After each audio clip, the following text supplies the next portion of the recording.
नमस्कार दोस्तों, बहुत बहुत स्वागत है आप सभी का फिर से एक नए वीडियो में। देखिए, हमारे पिछले वीडियो में आपके द्वारा बहुत सारे कमेंट किया गया, तो वे सभी कमेंट में जो महत्वपूर्ण कमेंट हैं, जिसके माध्यम से आपका प्रश्न पूछा गया है, तो उन सभी महत्वपूर्ण कमेंट का जवाब इस वीडियो में हम अपने जानकारी के हिसाब से देने वाले हैं। और बहुत ही महत्वपूर्ण कमेंट है बीपीएससी टीआरई के बारे में, और इससे रिलेटेड जो है बहुत सारे अभ्यर्थी परेशान भी हैं। कमेंट से पता चलता है कि कितने लोगों के साथ कैसी कैसी प्रॉब्लम आती है। तो चलिए हम स्टार्ट करते हैं। और पहली बार यदि जुड़े हैं इस वीडियो से तो चैनल को सब्सक्राइब करके बेल आइकन प्रेस कर लीजिएगा, और यदि आप पुराने हैं तो एक बार लाइक ज़रूर कीजिएगा, और नए वाले भी लाइक ज़रूर कीजिएगा। लाइक करने से मोटिवेशन मिलता है, काम करने का जो है मन करता है कि चलो भाई सब लोग लाइक कर रहे हैं तो काम करते हैं यूट्यूब पर, है ना।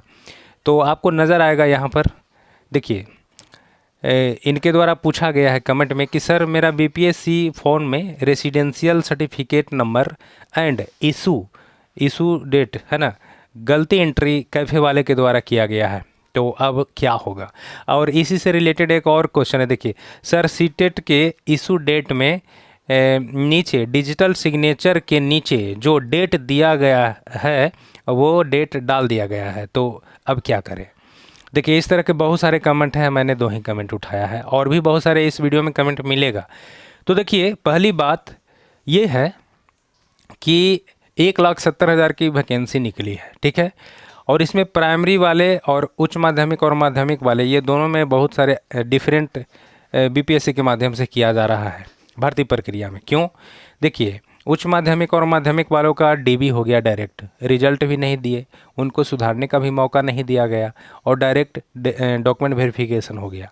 शायद इसी से बीपीएससी को पता चल गया कि कहाँ कौन सी प्रॉब्लम हो रही है, जो उन्होंने डॉक्यूमेंट री अपलोड करने का जो मौका दिया, शायद इसी से उनको जानकारी ये मिला होगा कि क्रॉस वेरिफिकेशन करने में हमको समस्या आ रही है, किसी का ब्लर आ गया है, किसी का गलत डॉक्यूमेंट अपलोड हो गया है, तो इसीलिए उन्होंने प्राइमरी वालों को मौका दिया, ठीक।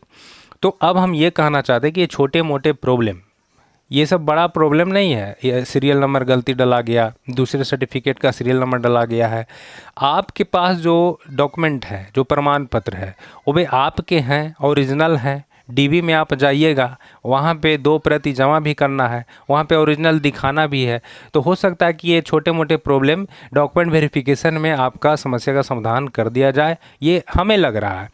और नहीं तो देखिए छोटे मोटे प्रॉब्लम ये जो है, इसका सुधार करने का लिंक बीपीएससी नहीं दे सकता है, क्योंकि देखिए अगर ये सुधार करने का मौका दिया तो समझिए कि फॉर्म एडिटिंग करने का मौका दे रहा है, तो ऐसा कुछ होगा नहीं और ज़्यादा पेचीला हो जाएगा मामला। फिर अभी आप लोग जान रहे हैं कि डॉक्यूमेंट री अपलोड करने का जो मौका दिया गया है, उसका डेट बढ़ा करके 29 सितंबर कर दिया गया है। तो यही जो है अभ्यर्थियों को बहुत जो है गलत लग रहा है कि ये जो है टाइम पास हो रहा है, कहीं ना कहीं ये जनवरी तक खिंचाएगा, किसी तरह से खींचना है। रिजल्ट का जो डेट है आपका मध्य अक्टूबर में दिया गया है, उससे पहले ये जो भी छोटे मोटे समस्या है उसका समाधान करना है बीपीएससी को।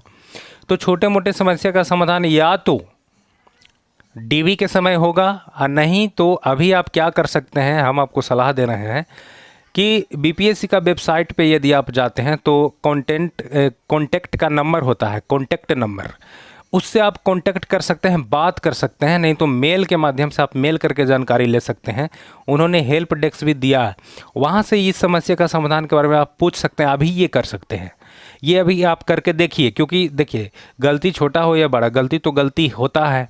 अब बाद में ये हम जानते हैं कि छोटे से गलती के चलते आपको भर्ती प्रक्रिया से बाहर नहीं किया जाएगा, हो सकता है पेंडिंग में रिजल्ट डाल दे, तब आपको समस्या हो जाएगी।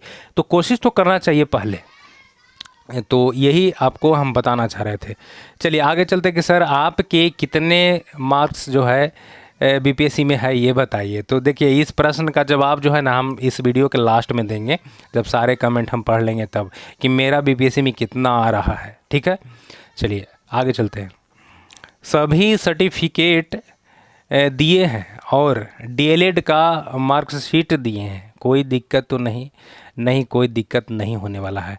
आप मार्कशीट दिए हो या सर्टिफिकेट दिए हो, बस देखिए अभी जो री डॉक्यूमेंट अपलोड होता है तो वहाँ पे जो कॉलम बना हुआ है उस कॉलम में बस इतना ही है कि डीएलएड या बीएड एमएड इत्यादि करके वहाँ पे दिया गया है पीडीएफ, जैसे डीएलएड पीडीएफ। तो डीएलएड का क्या पीडीएफ, वहाँ पे मार्कशीट का भी मेंशन नहीं है, सर्टिफिकेट का भी मेंशन नहीं है। तो ये दोनों में से कोई भी अपलोड आप कर सकते हैं, कोई दिक्कत नहीं है। ऐसे ही है जो 10+2 पीडीएफ, इस तरह का वहाँ पे कॉलम बना हुआ है। वहाँ पे ना मार्कशीट अभी दिखा रहा है, नहीं सर्टिफिकेट दिखा रहा है। फॉर्म भरते समय में सर्टिफिकेट लिख रहा था और आपने मार्कशीट अपलोड कर दिया, कोई दिक्कत नहीं है। बस वहाँ पर ये प्रूव होना चाहिए कि आपने 10+2 किया है, आपने ग्रेजुएशन किया है, आपने डीएलएड किया, आपने सीटेट दिया है।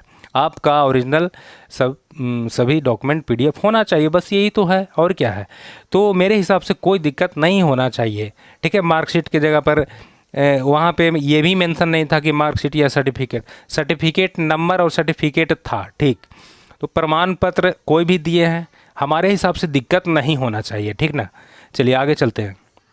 सर आधार में पापा के टाइटल में क्या है, चेंज है, मेरे नेम या मार्कशीट में कोई त्रुटि नहीं है। मैं आधार क्या है संशोधन में दी हूँ पर अभी अपडेट नहीं हुआ है। तो इनका आधार वाला मैटर है। देखिए आधार वाला मैटर को अच्छे से समझ लीजिए आप। अगर आप बिहार के कैंडिडेट मान लेते हैं और अदर स्टेट में रहते हैं, आप दिल्ली में रहते हैं, तो आधार कार्ड पर वहाँ पर दिल्ली का भी पता हो सकता है, लेकिन आपका रेसिडेंस कहाँ का है, आप हैं कहाँ के, तो आप बिहार के हैं। आपका जो रेसिडेंस सर्टिफिकेट बनेगा वो बिहार से बनेगा। आपका अस्थाई पता जो है, अस्थाई पता, और वे अस्थाई पता के डॉक्यूमेंट यानी कि रेसिडेंशियल सर्टिफिकेट से प्रमाणित किया जाता है कि आप कहाँ के हैं, ठीक है। आधार कार्ड में पता इधर उधर रह सकता है, उससे ज़्यादा दिक्कत नहीं होगा। इसलिए आपने तो सुधार करने के लिए दे ही दिया है, जब सुधार होकर के आ जाएगा तो डीबी में लेके जाइएगा, कोई दिक्कत इससे नहीं होने वाला है, ठीक है मेरे हिसाब से। क्योंकि देखिए बहुत सारे ऐसे कैंडिडेट हैं जो बिहार के हैं, अदर स्टेट में काम करते हैं, जहाँ पे काम करते हैं और वहाँ का आधार कार्ड पे पता है, तो क्या वो बिहार के अस्थाई पता नहीं होगा, वो तो अस्थाई पता होता है ना वहाँ का।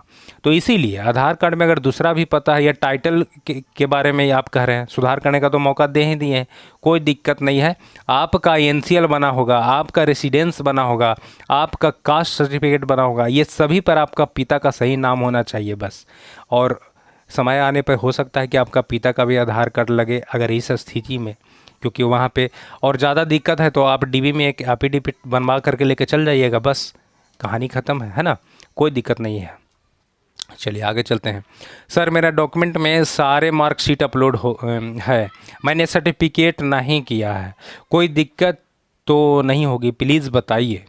देखिए बात निकल कर यही आता है कि मार्कशीट या सर्टिफिकेट कोई अगर हम अपलोड कर दिए हैं तो क्या आपको भर्ती प्रक्रिया से बाहर करने का ऐसा तो कुछ है नहीं कि भर्ती प्रक्रिया से बाहर हो जाइएगा, जी नहीं। डॉक्यूमेंट वेरिफिकेशन भी होता है ना, तो दो तरह से किया जाता है। एक डॉक्यूमेंट वेरिफिकेशन जहाँ आप जाइएगा, 2 प्रति जमा होगा, ओरिजिनल दिखाइएगा, आप जो अपलोड किया है वो वेरीफाई होगा। बड़ी तो बड़ी आपको पार्शल वेरीफाई किया जाएगा, तो पार्शल वेरीफाई के स्थिति में आपका दूसरा तरीका से फिर क्रॉस वेरिफिकेशन होता है, वहाँ पे फिर से वेरीफाई किया जाता है। तो ये कोई बड़ा गलती नहीं है। अगर मार्कशीट के जगह पे सर्टिफिकेट है, सर्टिफिकेट मार्कशीट है, तो देखिए सीरियल नंबर तो आपने डाला होगा ना, सीरियल नंबर से मिलाएगा कि आपका है या नहीं है, आपका ओरिजिनल है या नहीं है। बस अभी प्रक्रिया बहुत सारा बाकी है, डीवी बाकी है, डीवी में जाइएगा लेकर के। तो ये कोई बड़ी बात नहीं है कि मार्कशीट या अपलोड किए हैं या सर्टिफिकेट अपलोड किए हैं, कोई दिक्कत इससे नहीं होगा जहाँ तक हम कह रहे हैं, ठीक है। एक और भाई हैं जो लिखते हैं कि मेरा भी सेम है, आपका भी सेम है, तो निश्चित रहिए बाहर भर्ती प्रक्रिया से तो आप बाहर नहीं होइएगा, ये हम जानते हैं, लेकिन सुधार आपका हो जाएगा, या तो डीवी में हो या तो क्रॉस वेरिफिकेशन होगा उस समय हो। हालांकि अभी जो अपलोड करने का मौका दिया गया है तो हो सकता है तो आप अपलोड कर सकते हैं, डॉक्यूमेंट को री अपलोड आप जो है कर सकते हैं, ठीक ना, लेकिन कोई दिक्कत नहीं है उससे। चलिए आगे चलते हैं। सर एक क्वेश्चन है, आधार कार्ड में एड्रेस कहीं और का, और अभी मैंने एड्रेस अपडेट किया गया है, तो डीवी के टाइम कोई दिक्कत तो नहीं होगा ना सर, बताइए। बाकी एनसीएल डोमिसाइल बिहार के ही है, तो वही बात है, अभी मैंने बताया है आपको कि देखिए आपने अपडेट करने का दे दिया है, अपडेट होकर के डीबी के समय तक तो आ ही जाएगा, तो उस समय आप लेके जा सकते हैं उसको। हालांकि पुराना वाला भी रखिएगा, उसमें कोई दिक्कत नहीं है, इससे कोई दिक्कत नहीं होना चाहिए, ठीक है। सर एक बड़ी दुविधा है कि हमारे मार्कशीट अपलोड किया गया है और क्या इसे चेंज करके सर्टिफिकेट अपलोड करना ज़रूरी है क्या, प्लीज़ बताइए सर। बहुत सारे बच्चों का ये प्रश्न है, उम्मीद है कि आप रिप्लाई देंगे। देखिए हम रिप्लाई देने के लिए आ गए हैं, आपके रिप्लाई हम दे रहे हैं। देखिए बात कुछ ऐसा है कि आपने अगर मार्कशीट अपलोड किया है, मार्कशीट अपलोड किया है तो आपने मार्कशीट का सीरियल नंबर डाला होगा, ठीक। अभी यदि आप सर्टिफिकेट डालेंगे तो सीरियल नंबर तो चेंज नहीं कर सकते हैं, तो फ़ायदा क्या है, एक न एक तो दुविधा आपको रह ही जाएगा। इसीलिए जो आपने अपलोड किया है रहने दीजिए, कोई ये भारी दिक्कत नहीं है। जो अपलोड किया है रहने दीजिए, सीरियल नंबर अगर चेंज करने के लिए अगर दिया जाता तब आप कर सकते थे, कोई दिक्कत नहीं होगा इससे हमारे जानकारी के हिसाब से, ठीक ना। सर मैंने हाई स्कूल और ग्रेजुएशन की मार्कशीट अपलोड की है, इंटर का नहीं किए हैं तो प्रॉब्लम होगा क्या, इस तरह का भी बहुत सारा कमेंट आया है। देखिए बात ऐसा है कि आपके पड़ोसी राज्य में यानी यूपी में ग्रेजुएशन के बाद डीएलएड होता है, ठीक ना, और बिहार में आपका इंटर के बाद डीएलएड होता है। तो जब ग्रेजुएशन के बाद डीएलएड हो रहा है तो वे तो ग्रेजुएशन वाला ही मार्कशीट अपलोड करेंगे, ग्रेजुएशन वाला ही सर्टिफिकेट अपलोड करेंगे। तो ये कोई बड़ा इशू नहीं है, ये बड़ा कोई प्रॉब्लम नहीं है हमारे ख्याल से, क्योंकि आपने ग्रेजुएशन किया तो आपने तो इंटर किया होगा तभी तो। एक यहाँ पे रह जाता है कौन सा कि इंटर जो है 50% से पास होना चाहिए, क्योंकि वहाँ पर क्वालिफ़िकेशन में लिखा हुआ था, नियमावली आप देखे होंगे तो वहाँ पे क्वालिफ़िकेशन में लिखा था कि 50% मिनिमम चाहिए इंटर में। तो आपका अगर 50% है, 50% से ज़्यादा है, आपका ओरिजिनल सर्टिफिकेट है, आप डीबी में जमा कीजिएगा, आपका समस्या का समाधान हो जाएगा, कोई दिक्कत नहीं होगा, ठीक। चलिए तो ये था आपका इतना जो है कमेंट लिए थे। और एक कमेंट जो आप पूछे हमसे कि सर आपका नंबर कितना आ रहा है, तो मैं बता देता हूँ। देखिए हम जब एग्ज़ाम दे करके आए थे तो 78 नंबर आ रहा था यूट्यूब से मिलाने पर, लेकिन जब ऑफिशियल आंसर की आया उससे, प्रोविज़नल आंसर की, तो उससे हम मिलाएं तो मेरा 68 नंबर पे आकर के अटक गया है, 10 नंबर कम गया है। अब उतना में होगा या नहीं, हम BC2 में आते हैं, डीएलएड हैं, ये तो भाई अब रिज़ल्ट पर निर्भर है। हालांकि सेफ़ जोन में है ये हमें भी पता है। तो आपके सभी कमेंट का जवाब हमने दे दिया है और बहुत सारे कमेंट है ऐसा, ठीक ना। तो आपके पास भी अगर कोई कमेंट है तो ज़रूर कीजिएगा। बाकी देखिए एक बात हम बताते हैं आपको कि ये जो भर्ती प्रक्रिया है ना, तो इसमें बहुत से असमानताएं हैं, चाहे उच्च माध्यमिक है, माध्यमिक वाला है, या चाहे तो प्राइमरी वाला है, क्योंकि उन लोग का पहले डीबी कराया गया है, आप लोग को सुधारने का मौका दिया गया है, उसके बाद डीबी होगा, उसके बाद मेरिट लिस्ट बनेगा, इस तरह के बहुत सारे प्रक्रियाएं हैं। तो छोटे मोटे गलती के लिए आपको प्रक्रिया से बाहर नहीं किया जाएगा, भर्ती से बाहर नहीं किया जाएगा, ये हम भी जानते हैं और आप भी जानते हैं। क्योंकि अगर आपको छोटे मोटे गलती के लिए बाहर कर दिया जाएगा तो आप न्यायालय का भी दरवाज़ा खटखटा सकते हैं कि देखिए एक ही भर्ती में इन्होंने उच्च माध्यमिक का पहले डीबी लिया था, उनको सुधारने का मौका नहीं दिया, उनका गलत था, क्रॉस वेरिफिकेशन करके सही करके रिजल्ट दिए हैं और हमें बाहर कर रहे हैं, तो आपका एक राइट बन जाता है। तो बीपीएससी जो भी कर रही है सोच समझ के कर रही है, छोटे मोटे गलती के लिए आप बाहर नहीं किए जाएंगे, आप निश्चित रहिए, ठीक ना। चलिए इस वीडियो में इतना ही रखते हैं दोस्तों। वीडियो कैसा लगा ये कमेंट बॉक्स में ज़रूर मेंशन कीजिएगा, और जैसे ही कोई अपडेट आता है तो मैं जल्दी से वीडियो बनाने का प्रयास करता हूं। तो हमारे चैनल से बने रहिएगा और लास्ट तक बने रहिएगा, और मेरा होगा कि नहीं होगा ये सारे जो प्रश्न हैं मैं वीडियो के माध्यम से ही देता रहूँगा। मेरा भी डीवी होगा, मेरा ज्वाइनिंग आएगा नहीं आएगा, ये बहुत सारे प्रश्न होते हैं। क्योंकि देखिए एक कहीं ना कहीं दिमाग में ये रहता है कि हम जिस यूट्यूबर से जो अपडेट लेते हैं उनका हुआ कि नहीं हुआ, इस तरह के हमारे आसपास में बहुत सारे हमारे सब्सक्राइबर हैं जो फ़ोन करके पूछते रहते हैं, ठीक है ना। तो इस तरह से चैनल पे बने रहिएगा और जैसे ही अपडेट आएगा अपडेट देने का प्रयास करूँगा। चलिए इस वीडियो में इतना ही रखता हूँ, मिलता हूँ अगला वीडियो में, तब तक के लिए जय हिंद।